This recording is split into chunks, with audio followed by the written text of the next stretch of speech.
All right, everybody. This is Roberto Lorenzo Ferguson, and I am your nutritionist. I'm a guy who shares because I care, and I'm going to share something with you today that you want to know about. We're going to talk about institutionalized nutrition. Now, most people that talk about better health and they want to be healthy, they don't really know about institutionalized nutrition, and that's going to change as of today. I want you to totally understand it because all of us benefit from being fully aware of institutionalized nutrition. Because if you don't think that it's affecting you or this part of your life, you are in denial or you're just ignorant. And I don't want you to be ignorant. I want you to be informed. So you're less likely to fall prey to those who are misinformed. Institutionalized nutrition is very, very, very, very, very important to understand. And it impacts all of our lives. And if it's not you now, it will be later. And if it's not you now, it's someone that you love or care about. And it's a problem. See, there's a lot of people walking around who are informed about nutrition, which is great. And we all want to be healthier. And I totally get that. And as a result of wanting to be healthier, we put ourselves in a situation where, well, how do you say this? You're in a place where you want to be healthy. You're not 100% sure on what to do to be healthy. Some of us will follow diets like a carnivore or a keto, and we think we're doing good, and we want to believe we're doing good, but you're doing more damage to yourself, which you will have to deal with later. Now, some of you will go, well, I'm only going to do it for a little bit just to get some of the weight off, just to feel, and I get that. There's a very strong allure to that. And unfortunately, as you mature in life and become older, when you take those little shortcuts and think you're doing some positives in a short period of time, and then you will shift into being healthier, you're doing more damage. And some of it is you can't reverse it. You cannot reverse it. You cannot reverse. Like, hello. Now, unfortunately, many of the people in my lifetime who took shortcuts, like many of you continue to do, they're not here. I can't call them or do a live interview with them because they're dead. Because they took an approach, and the compound effect of that approach put them in a situation where they have colon cancer, or they had a blood clot, or they died and they're gone. I can't talk to them. I can't bring them on and get them to admit that everything that I was telling them and encouraging them to do is part of why they're no longer here. That's the saddest part of all of it. Because I wish I could bring them on and talk to them. And then you may be thinking, okay, it's one of those situations where it's like, well, I told you so. Yeah, I've told a whole bunch of people so. I've told a whole bunch of people when they weren't type 2 diabetic, and now they are type 2 diabetic. Or when I go to the post office or I go to the local grocery store, I see clients who used to be my client or people who could have been my client, and I don't even recognize them. They've gained 50, 60, 80, 100 plus pounds, some of these people. Many of them look really good on the outside, but their health is deteriorating in a big way on the inside. And it really came down to just being informed. So what I'm going to do today is I'm going to share with you what institutionalized nutrition is. And if you don't think it pertains to you, you better wake up, because it does pertain to you. And it's interesting when I share this kind of information, how many people have parents that after I share information with them, they just let their parents continue to go down this road without the information that I know could help their parent. And now their parent is in a worse situation. I don't understand you people that don't give two shits about your own parent. I don't get that, right? I watch leaders who are like in network marketing, or they're influencers. Like I saw this lady who I have respect for. I like her, but she's not the brightest bulb in the room because she's doing the carnivore. And if you're doing carnivore as a diet, you cannot be that bright. I mean, and I'm not trying to be mean, but you can't.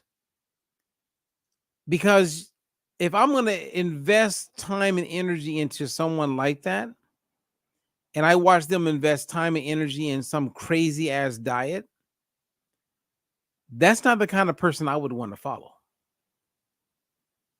No, not even a little bit. So I don't know what you guys, you network marketer people, what you're thinking in your mind, but you're selling product, and I know you're compromised. You're just trying to make money, but you skirt around the importance of food as medicine and not make that part of what you share. Like before I got with this company with the Balance Well that I 100% endorse, I talked to 5 other network marketing companies. I talked to the owners of these companies, and I chose not to be a part of these companies because they are compromised. They don't get it. They get making money, and they get selling you product and just lying to this, blatantly lying to you. Blatantly.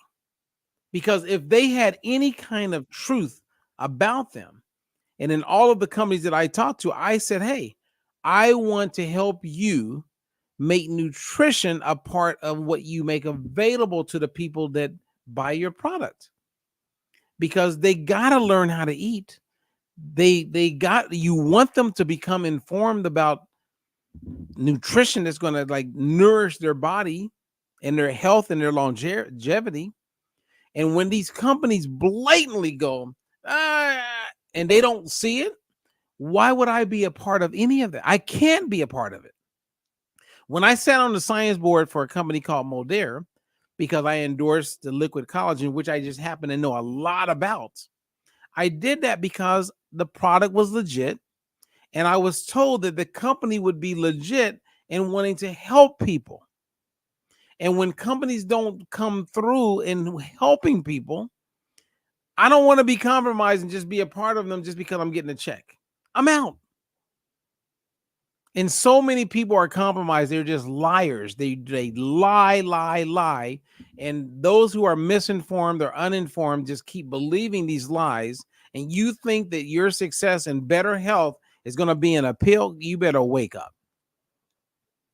There's only one supplement that I've ever come across in my almost 30 years experience in this space that literally is something everybody can use.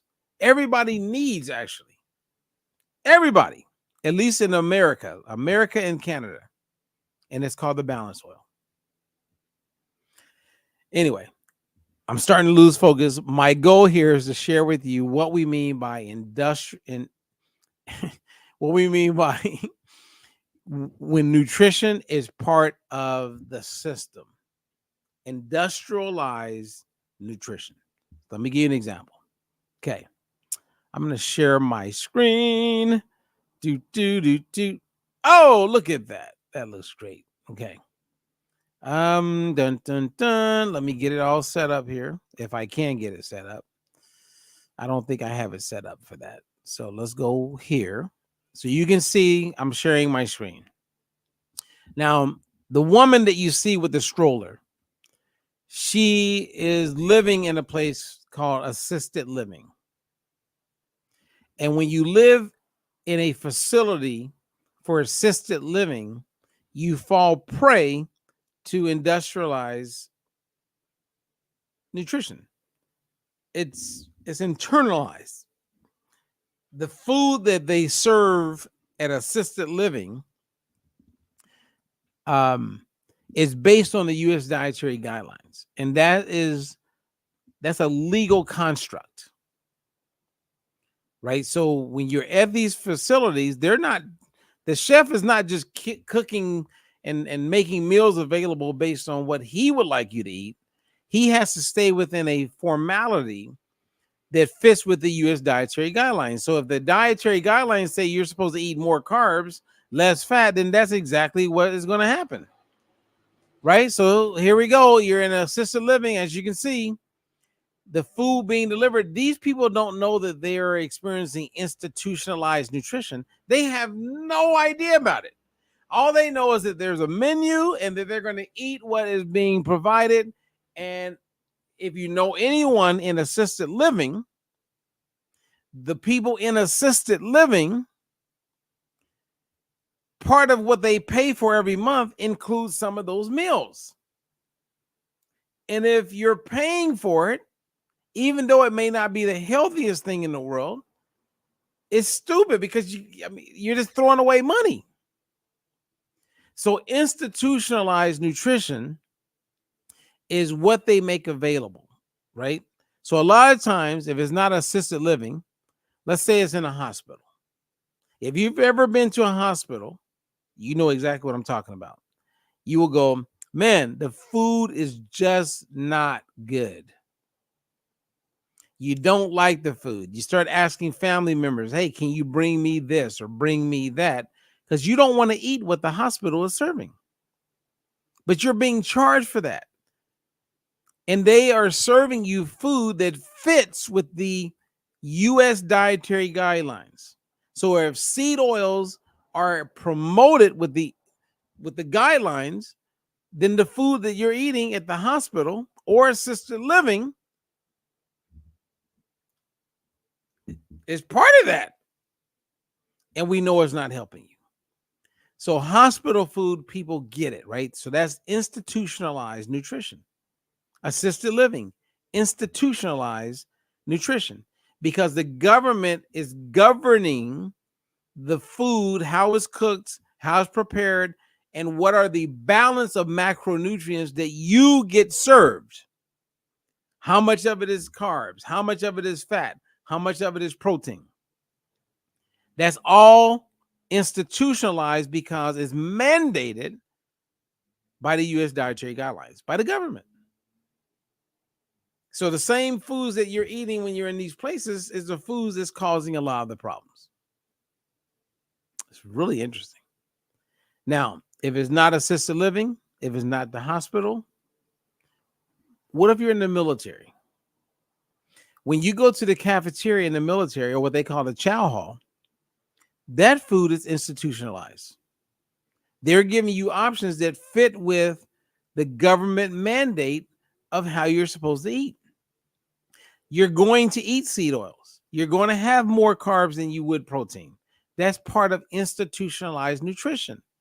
This is where it comes down to like policies.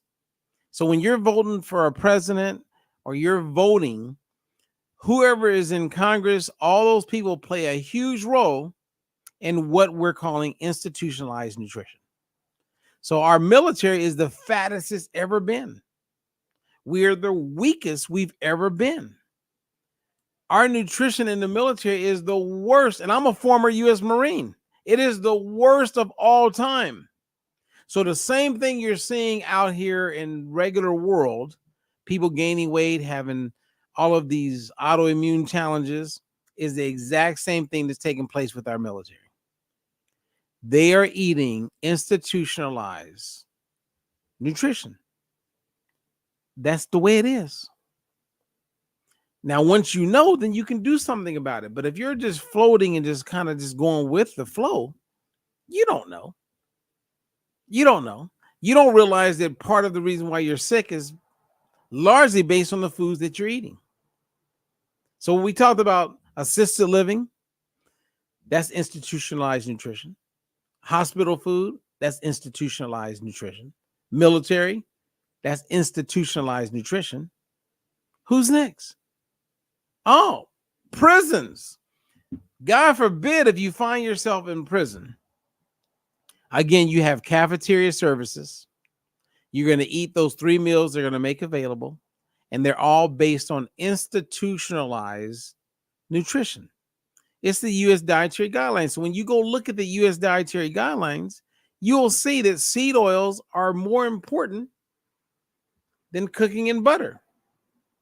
you will see that there's a stronger push on carbohydrates and even ultra processed carbs that are part of the problem, but it's part of what is institutionalized. See, a lot of times when people talk about eating, they're thinking about what's ideal and what they experience in their home, right? They're not thinking about what is ideal for their own health and body. And if they got sick and they find themselves in a hospital, notice how many people complain about the food experience in the hospital. It's unbelievable. But this is all institutionalized, you guys. If you're in prison, if you're in assisted living, if you're in a hospital, when that meal comes, that's what you get. There's no a la carte. I can choose to have food brought in from Ruth Chris, Morton's, Fleming's. You don't have that option. You get what is part of the program. Another place where you have food institutionalized, the kids. When your kid goes to school, that food that they are served is the same framework for the food that's served at prisons, for the food that's served at assisted living, for the food that's served in hospitals. It's institutionalized. It's all based on policies and what the government believes is best for you. Unbelievable. So a lot of times people go, well, I don't eat well, okay, well, what if you end up in prison? What if your kid is going to school? And they teach them about nutrition in school. Not only is the food that they're getting, because my kids complain about the food all the time. And a lot of kids are eating that food because that's the only food that they're going to probably get for the day. So institutionalized food is playing a huge role in why we have more kids with obesity, more kids with fatty liver, more kids in pain and in the strain because they want to be healthy. Nobody wants to be sick. It's unbelievable. Unbelievable. So institutionalized nutrition is what is happening every day and is impacting millions and millions of people. And you would think it would help them get healthier. No, it's helping them remain sick and in constant decline. We got to change this. Now, unbeknownst to most people, there's this thing called the food compass. And the food compass is now part of the indoctrination, meaning this has been implemented through the Biden administration by way of Tufts University, and it's frightening. So let me share with you what I mean by that. The food compass is based on scoring. So they looked at thousands of foods. They gave them a number between 0 and 100. If it's over 70, that's considered a food that you want to eat more regularly. If it's under 30, that's a food you want to cut back on and maybe avoid if you can. And this is happening right now. So let me give you an intro. And I've talked about this in the past. So as you can see here, this is a breakdown, basic score. So you can see watermelon at the top is given a number 100. Canned peaches, number 97. Cheerios is recommended, which is extremely processed, is given a number 95. That's intriguing. And as you go down to the very bottom, you can see ground beef, which a lot of people eat every day, is considered in the red, which is something you want to avoid. That's pretty scary because you're telling me to eat Cheerios, but don't consume ground beef. Something's off here. And if you chase the money or follow the money, you'll see exactly why it's off. See, non-fat chocolate frozen yogurt is considered something you want to eat regularly. Chocolate covered almonds, based on the Biden administration around food, is something you want to eat regularly. But at the bottom, ground beef is given a number 26. It's something you should avoid and cut back on. Cheddar cheese, something I eat regularly, is something that they're saying is bad. It's being demonized. Eggs fried in butter is something I do probably 5 days a week.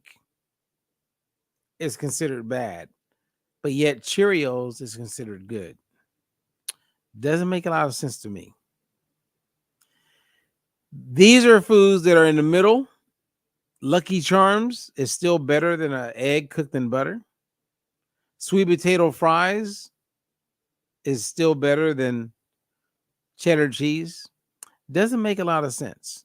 But this is the world that we live in, and this is what we must become fully knowledgeable of. It's pretty scary, you guys. It really is. So when you hear about the food mandates, don't think about what you're choosing at home. Think about what most people are going to be educated on. They're being educated on the fact that it's to their best interest to eat Cheerios than eat an egg cooked in butter. Doesn't make sense to me. And I'm sure it doesn't make sense to you. If you're not informed of this, right? So go to your friends when you go over and you have dinner with some friends. And let's say that you bring up nutrition. Ask them, hey, have you heard of the food compass? They, oh, no, what's that? Well, the Biden administration has been working with Tufts University to create this new way of looking at nutrition. And it has 3 levels. It has foods you should eat all the time. It has foods that are kind of in the middle. And then it has foods that you should cut back on or avoid if all possible. And then your friends are going to go, oh, like what? Well, the new food compass is saying that if you eat an egg, you know how you eat eggs and you cook them in butter? That's considered something you should avoid and stop doing. Now, in comparison, they're saying Fruit Loops, Lucky Charms is way healthier than an egg cooked in butter. Now, your friends are all going to go, oh, that's stupid. They're going to be completely in alignment with you. 100%. But don't forget that all these things that we're talking about become part of what is institutionalized nutrition. Because if you forget, you'll be reminded when you find yourself in the hospital and they serve you that food and you're like, I don't eat this. This is crap. Yeah. Well, there's a whole new generation being born and raised under this tutelage that says this is the real way of eating. And when you and I are gone, those kids growing up are growing up being indoctrinated to believe that highly processed or ultra processed foods like a Lucky Charms is better than an egg that comes out of a chicken and cooked in butter that has been used and consumed for years. And again, you're thinking, yeah, not me. Okay. But it's going to influence a lot of people that aren't you. So God bless, you're informed. But a lot of people are not. And they don't understand nutrition. If they did, going back to my complete opening, why would an educated, seemingly wise person do a diet like carnivore or keto or intermittent fasting? And any of the people who advocate those things, I would love to have them on and we can have a conversation about it. I'm telling you right now, I'm going to win. That's why you won't see that conversation. Because everything that I do is evidence-based and clinically proven. So if I have people eating eggs, and I have people eating vegetables, and I have people eating bread, and I have people eating pasta, I have people eating regular everyday food that you can get anywhere that's in most people's homes, and I'm able to show them how to eat in order to lose weight, improve their health, and we're successful every time, why would someone do carnivore or like that would show that they are just ignorant. They're uninformed. They don't have the know-how, or they don't have the knowledge. And if they're in the space of network marketing, why would you listen to someone that is promoting something that goes against what would be proper nutrition and proper health? So it's the blind leading the blind in a lot of these companies. And I don't have much respect for people who are just selling a lie. I don't. And I'm going to call them on it, because the truth is better and I want to help people. So when I watch an influencer post something about carnivore or keto, you don't got to do my program. You can do whatever you want. But if you're promoting something that I know is not going to help other people, I'm going to comment on it. So just unfriend me. Because to watch you just influence people to just do some sorry, crazy ass way of eating that's going to set them up for other problems that will come later, I can't be silent about that. And I borrowed that from the Dr. Martin Luther King Jr. So there you have it. So you now have a better understanding of what we mean by institutionalized nutrition. And you have a better understanding of when we get compromised and we are indoctrinated to believe things that are not serving our best interests. So there you go. What a productive day it's been, let me tell you. So you guys have a good one. I'm Robert Ferguson. And as I always say, I share because I care. Watch this again and again to really understand what is going on. And what can we do about it? Well, we can start choosing politicians that are not going to be compromised, that will look at the importance of proper nutrition, removing a lot of the crazy ingredients in a lot of the foods in the United States, and kind of like reverse engineering things so that we can get people healthier. And I'm seeing it. I see it all the time. But I also know that there's a lot of people that don't want to see it, and they want to come up with what they think is best. And because they're influencers, you may find yourself eating and doing things that is not helping you, but you're doing it because you were inspired by other people to do it. And you're doing it with no knowledge, no real understanding of what you're doing around nutrition. And most people that I meet, they will advocate that they're doing everything right with their nutrition. And then I just find out that they're not. And then I educate them on it. I bring awareness to it. And then as a result, they get it. And they usually get pissed off because they were fooled. They were bamboozled. They were hoodwinked. It happens to I've been hoodwinked. I've been bamboozled. It happens. Not around nutrition, but other things. So anyway, what's up, Darlene? How you doing? Sandy, I'm glad you guys made it. So anyway, enjoy the rest of your evening. Enjoy rock and roll. Keep everything moving forward. And just keep challenging yourself to take things to the next level when it comes to your personal health and well-being. You got this, and you can win. The biggest challenge is, can you stay the course? I believe you can. I'm Robert Ferguson, your nutritionist, a guy who shares because I care. There are links there, so if you want to subscribe to our YouTube channel and you want to subscribe to our newsletter, make sure you do that. Other than that, I will be back mañana. That means tomorrow. That's what mañana means. Oh, my goodness. All right, you guys. Let me be the one. I'm out of here. Until the next one. Peace out.